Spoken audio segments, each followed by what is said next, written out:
Welcome to Patty's Place, a place where we'll talk about grief, dementia, and caregiving.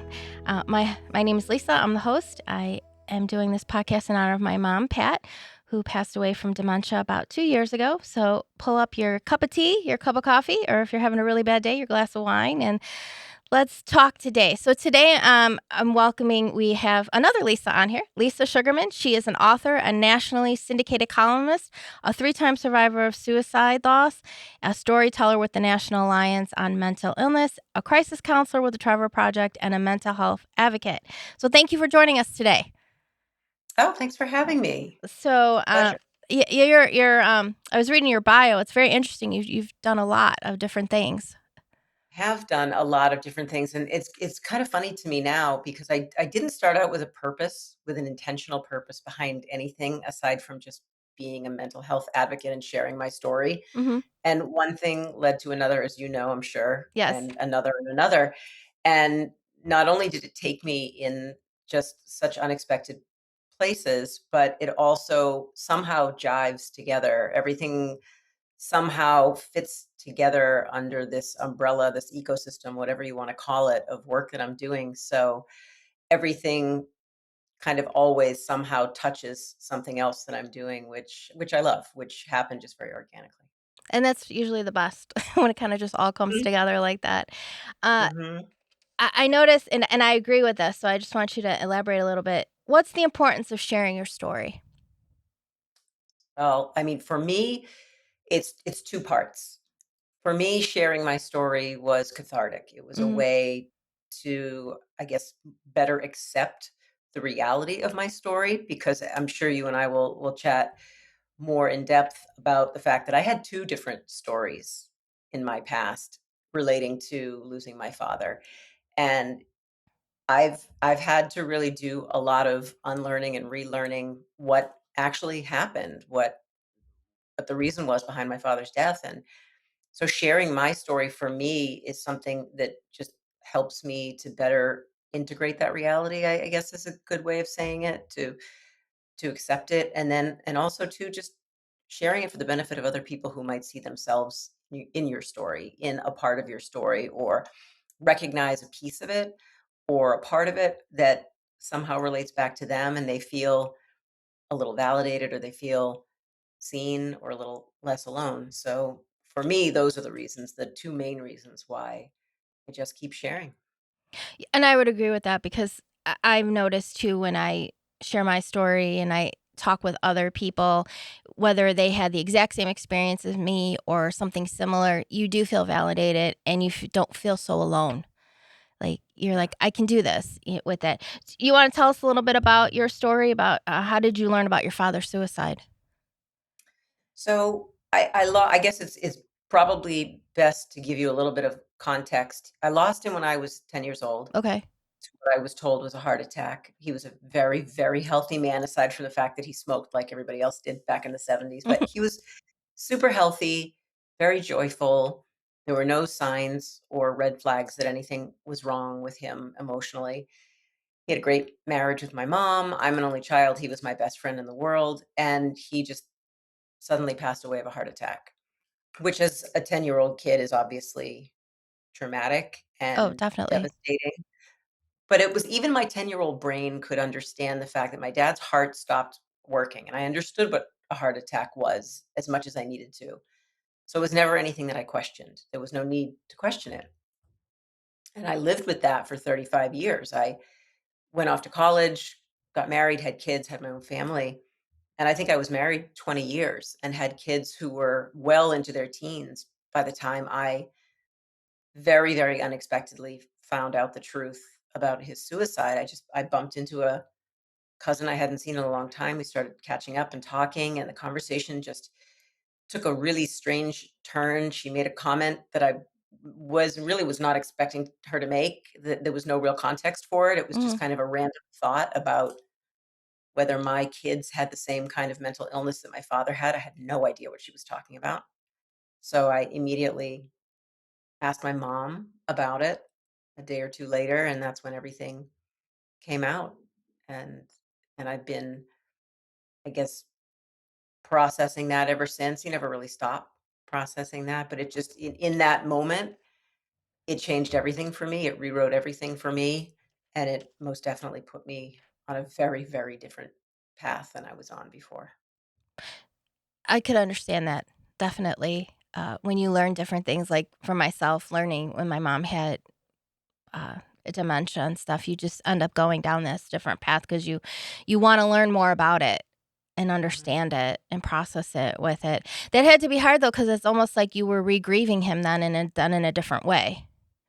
Oh, 1000%. I always say it that way, to be honest. I say that I've grieved him twice, and I still continue to grieve him because we obviously never stop grieving the people that we love, nor should we. But it's been such a different experience each time. I mean, once as a child, once as an adult, once as a heart attack that's beyond anyone's control, once as a suicide, which was very much in my father's control. So it just shifted a lot of belief systems for me, especially around mental illness and around suicide not being a selfish act, which was just my own personal belief for no Mhm. reason. No one gave it to me. It just was part of me, and that changed completely when I found out about the truth. And a lot of people, I've heard that before. A lot of people say that in regards to suicide.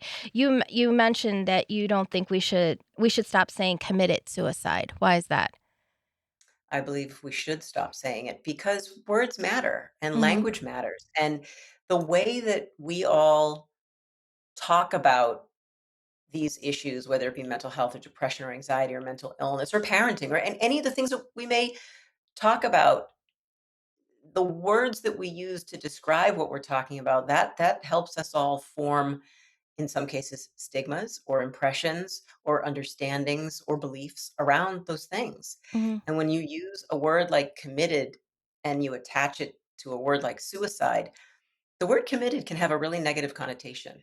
You think committed a sin or committed a crime. And so it really almost automatically stereotypes the person who ended their life. And what we don't stop to think enough about is that when someone is in that kind of pain and makes that kind of a decision, they're doing it because they can't handle the pain anymore. They just want it to stop. They're not being selfish. They just want the pain to stop. And that's the only way they still have agency over themselves.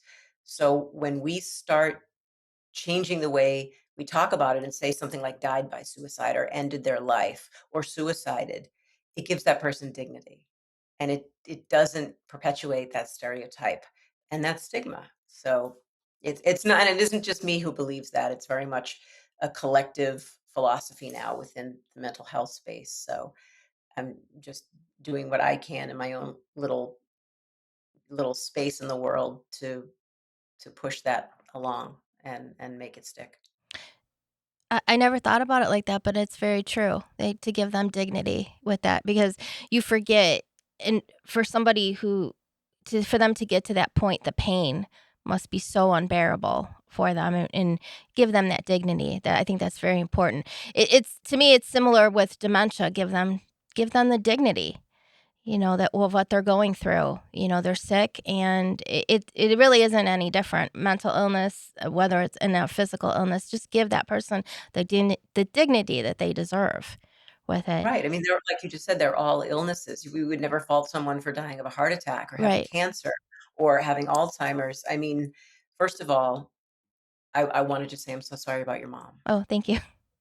and I just lost my mother-in-law to dementia and Alzheimer's Mm, about 2 months ago, so I feel you for sure. yes. Yeah, it's a difficult disease with it. I've always heard, and I don't know if this is true though. They always say that the grief of suicide is the hardest grief. Would you agree with that, or is it grief is just grief?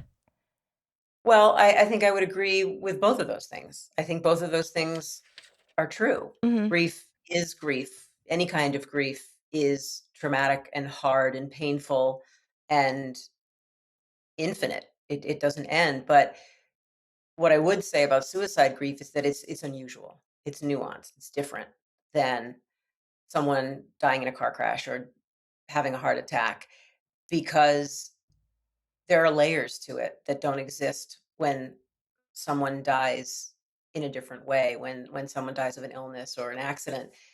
This is something that's unique because you have so many different factors, like you have the why. People are constantly asking why if they don't know, and a lot of people don't. I mean, my father, in my case, left a very, very brief note, so we did know it was a suicide for sure, Mhm. but there were no answers to the question of why in that note. It was more just, "I can't go on, I love you, and I'm sorry," but there was no real explanation. So there's the why, there's the what if. There's constantly the what if. What could I have said? What could I have done? What didn't I see or notice? And then there's the guilt. There's so much guilt that can be attached to it. Also relating to the why didn't I see the signs, or why wasn't I paying closer attention? And then there's the whole stigma factor. None of those things are found with traditional grief and loss when you lose a grandparent who's passed away and they're 90 years old and they've lived a full life and they die in their sleep. No one's questioning that. We may not be happy about it. We may be Right. grieving it deeply, but we're not asking what if or stigmatizing it or being guilty about it. So that's what makes it different. And it's a very, very unique and heavy kind of grief that, it's a club nobody wants to be a part of. And there are so many of us. It's a staggering number. There are over 94 million people a year who are impacted by the loss of somebody to suicide. That's a Wow. huge club to be a part of. That is a really huge club to be in. Mhm. Yeah. And yeah, people don't like to talk about it with Mhm. it. And I think that we need to talk more about all of it.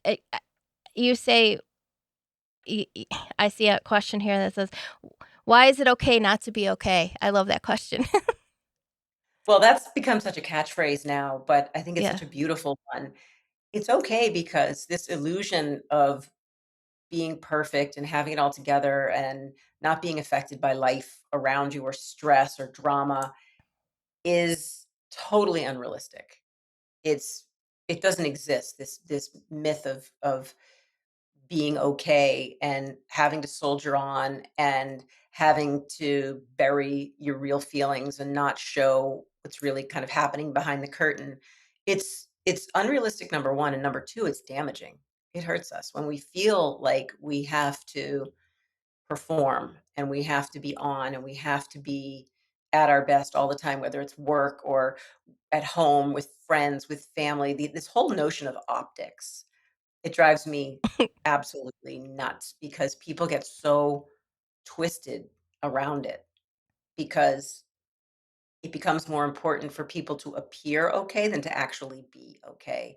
And we shouldn't be living like that. We can't live like that. We have to acknowledge the fact that life is just an endless circuit of ups, downs, ebbs, flows, highs, lows, call them whatever you want. But it's all mixed in there, and to ignore the bad parts or the hard parts, it just does everybody a disservice. It's hard on us as people dealing with it, and I think it's hard as a collectivist kind of society that's supposed to be out there looking after each other and helping each other and acknowledging what is really going on with the people around us. We can't do that if we're afraid to say we're not okay. I would agree with that. It's hard to say, people are like, "How are you?" And you always just go, "I'm fine. I'm okay." And I find that I appreciate the people that I can say, "No, I'm really not okay. Today's a rough day," and they understand with it. Mhm. Because you can't always talk to everybody the same way when it comes to grief or your mental illness with it. No, Or you're absolutely right. yeah. Not everybody has the capacity for it, and that's okay. Holding space for someone is ultimately an easy thing to do, but not for everybody. It's not a comfortable thing for everybody to do, but we have to be able to do that. And a lot of people just don't want to burden other people with whatever's going on or whatever's not okay because a lot of people can't handle that. So it's like you said, you kind of have to pick and choose and know where safe spaces are and create those spaces for yourself and lean into them when you need to, because not everyone has that capacity, but I feel like it's something we all need to be better about learning how to do. I would agree with that. And two, sometimes I feel like I think it's just natural that people wanna, like, fix it for you, and sometimes you don't want that person to fix it, you just want them to listen, Mhm. validate what you're feeling, and then you're like, okay, wait, I could do this or that." And sometimes for me, sometimes it feels overwhelming when people start telling me, "Well, do this or do that," and you're just like, "Wait, I don't know." I'm just trying to figure out what I'm feeling, and I think sometimes that could compound somebody when they're feeling anxiety or depression too. Like, maybe they're not I don't wanna say not worthy, but, like, they just feel even more overwhelmed, even maybe even more depressed with it when they Yeah, well, that's I think the case for a lot of people who maybe just need to get something kind of off their brain, offload it out of their head, just say it out loud, hear themselves say it, maybe just to be seen and heard and, like you said, validated. That's I think those are the kind of the founding principles of holding space, are really just allowing someone to do those things. And it's hard because we all have that inclination to wanna jump in and offer a solution and fix it, and you really can't. Sometimes the best thing that any of us can really do is just sit there, whether you're a parent or a spouse or a friend or you're dealing with someone who's grieving, just let them cycle through what they have to cycle through and just be there to receive it. exactly. And that kinda leads me to, so you created, it's called the Health Hub with it. So can you tell us how you came to, the origin of the Help Hub? Yep, the Help Hub is actually still very much a work in progress, even though it's been up and running now for probably a good year and a half. It, like everything else, was very organic. I never intended for it to be what it is now. The way that it really started was just through my work as a crisis counselor with the Trevor Project. Mhm, And if people don't know what the Trevor Project is, it's the largest LGBTQ crisis and support hotline geared for at-risk youth ages 13 to 24, and we've been around for about 27 years, and it's a hotline very similar to 988, where we try and help anyone with any kind of emotional crisis. Certainly, suicide prevention is a big focus of the work that we do, and giving people support and resources and a lot of holding space. And I've been on the lifelines for over 4 years now, and one of the things that was really striking to me was the fact that people are all dealing with the same things. Like, we all deal with loss and mhm, grief and depression and mental illness and dysregulation and family life and drama and stress, and, we deal with all of these things, but depending on who we are, what community we might come from, ethnicity, religion, race, w- we may deal with those things in different ways. We have unique needs based on where we come from. And I was noticing that it didn't seem like there was a place out there. There's some incredible resources out there in the world, incredible platforms that offer some really specific kinds of help, in particular mental health resources, tools, and that sort of thing. But I didn't really notice anything that was very specific to unique communities in one place. You have them all in different mhm, places, but not under one roof. So I started, just, I think, more of as a hobby than anything else, was just accumulating sites and platforms and resources that I would find along the way, or I would find when I was on Crisis Lifelines helping other people, and I would put them on my website, which was not the Help Hub. It was just lisasugarman.com. It's where my work was. It's where people could find what I do. And I had a resources page. And I did this for a long time. And it got very cumbersome and long. And the list was just infinite. And it had no structure. And finally, I just realized that that was the most important part of my website. It wasn't the work that I was doing necessarily. They were the resources that I had for people. So I really started breaking them all down and realized that they really needed to be in unique categories, but all under the same roof. And that's how the idea before it was really born, and then I just took my time and really was intentional about the categories. We've got, I think at this point we have 18 different categories. So if you're someone in the LGBTQ community, or you're a veteran, or you're elderly, or you're a parent with teens, or maybe you're part of the AAPI community or the BIPOC community, or so many other communities out there, Latinx, for instance, that need specific things. Now, when you go onto the Help Hub, there's a grid and you can click on the category that matches you and your community, and you can find resources that are tailored to you and that community and tools that are tailored to you and that community. And it's just grown from there. It's just grown from there, with an expansion of a big toolkit and resources.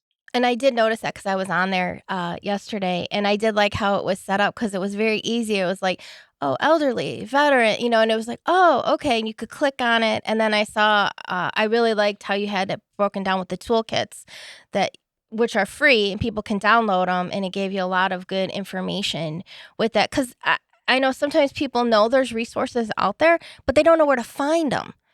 And so that's helpful to at least start because sometimes you just need that place. Like, where do I start to find things to help people and stuff like that? So it is the Help Hub.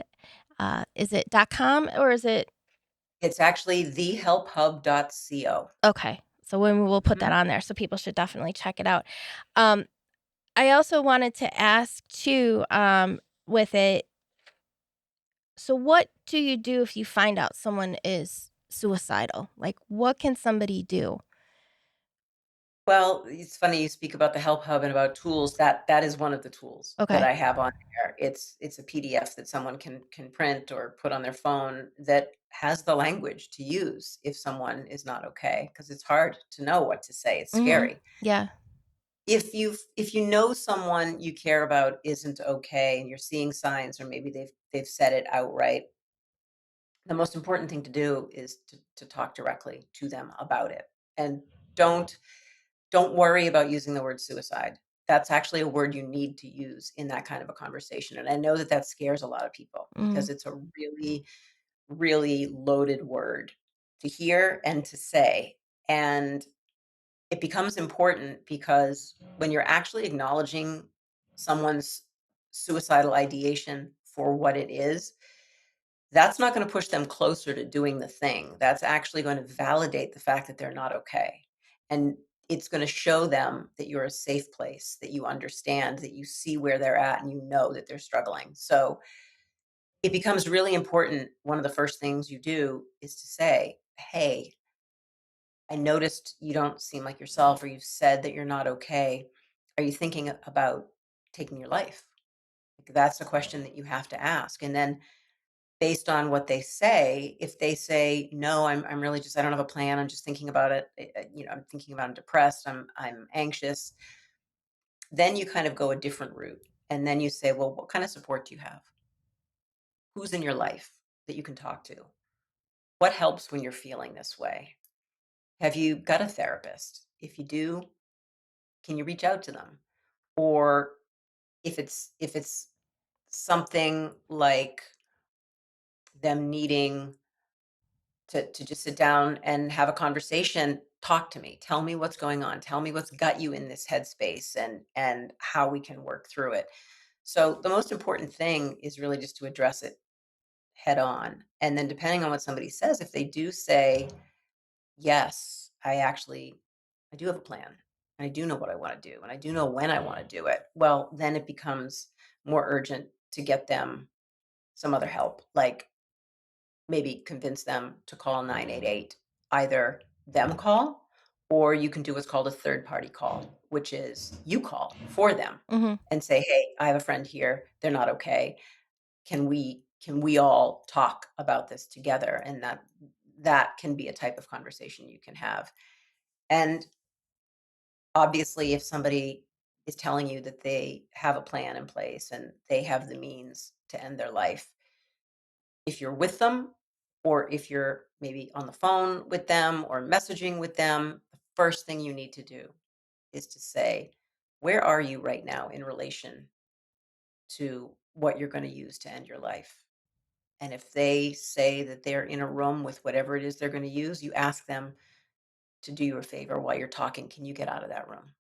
Can you leave Mhm. the area where those things or that thing is? So those are some of the things that you want to be doing if you find out somebody's not okay, if they're really in a bad place. The most important thing is to get them help, and you always have the 988 crisis lifeline in your pocket.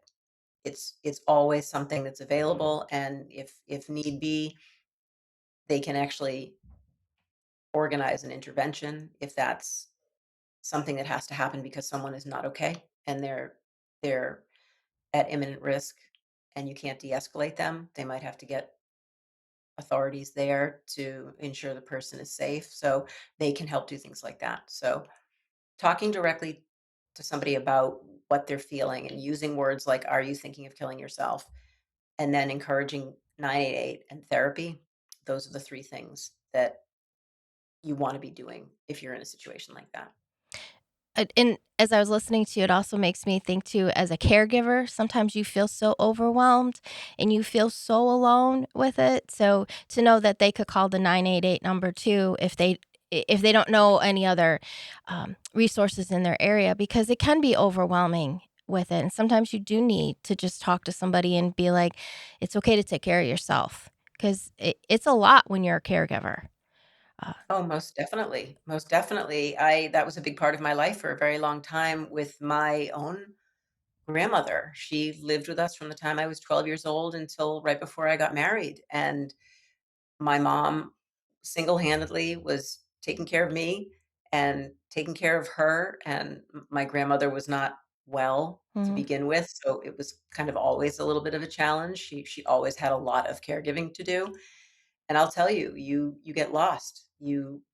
Your needs, your little things, your sleep, your your hydration, your socialization, your priorities, they all get lost when you're taking care of somebody else. So if you're in that kind of situation and you need to vent about that or to get some help with strategies for how to reclaim a little bit of yourself, absolutely call 988. Absolutely call a crisis lifeline. It's not just for people who are suicidal. That's a big misconception.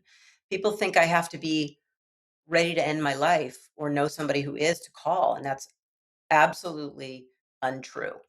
Anyone with any kind of an issue, any kind of a crisis, maybe you're having a bad breakup, or maybe you're struggling because you've lost your job, or you're facing homelessness, or food insecurity, or abuse, anything that you consider to be a crisis is worthy of a call to a lifeline.